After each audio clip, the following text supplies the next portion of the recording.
ஆமா, புருஷன் தான். உருப்படாத புருஷன். அத நான் ஒத்துக்கிறேன். ஆனா புருஷன் சொன்னல, அது போதும்.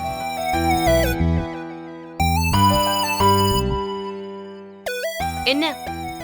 சும்மா. சரி, நீ புருஷன் தான். இப்ப அதுக்கு என்ன? அதுக்கு என்ன இல்ல ஆண்டாளே. அடுத்தது என்ன? அடுத்து என்ன? உன் கல்யாணம் தான். நமக்கு தான் கல்யாணம் ஆயிடுச்சே. நம்ம கல்யாணம் இல்ல, உனக்கும் திவ்யாவுக்கும் கல்யாணம்.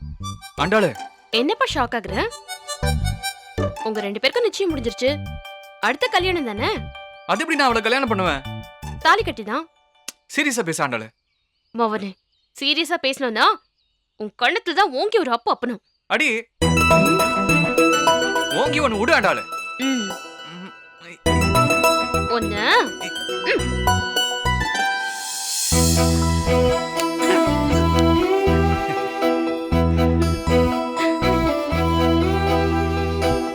என்ன ஆண்டாள பண்ற? இல்ல, உன் கண்ணு அடி தாங்குமான்னு பார்த்தேன்.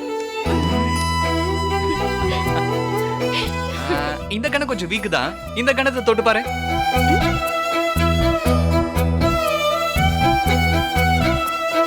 ஒரு கண்ணத்துல அடிச்சா இன்னொரு கண்ணத்தை காட்டுன்னு இயேசுநாதர் சொல்லிருக்கார். அத அடிச்சாதான், தடவுனா இல்ல. அடிக்கிறவனுக்கு இன்னொரு கண்ணத்தை காட்டணுங்க போது தடவுறப்ப காட்டக்கூடாதா?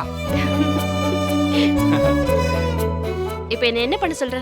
என்ன மன்னிச்சு ஏத்துக்க ஆண்டாளு. ப்ளீஸ். முட்டாள், உன்னை எப்பவாச்சும் தூக்கி போட்டிருந்தா தானடா மறுபடியும் உன்னை ஏத்துக்கிறதுக்கு?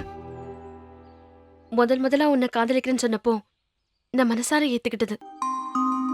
இப்ப வரைக்கும் உன்னை வெளியே தூக்கி போட முடியல அழகர். ஆண்டாளு, நீ என்ன அடிச்சாலும் நான் தான் அழுவேன், நான் உன்னை அடிச்சாலும் நான் தான் அழுவேன். என்ன நம்பிக்கை இல்லையா? எனக்கு தெரியும் ஆண்டாளு. தெரிஞ்சுதான் என்ன அந்த பாடுபடுத்துறல. சாரி. போடா. மாட்டேன். எங்கேயும் போக மாட்டேன். சரி, நான் போறேன். அதுக்கும் விட மாட்டேன். கைய விடு. மாட்டேன். விடுறா.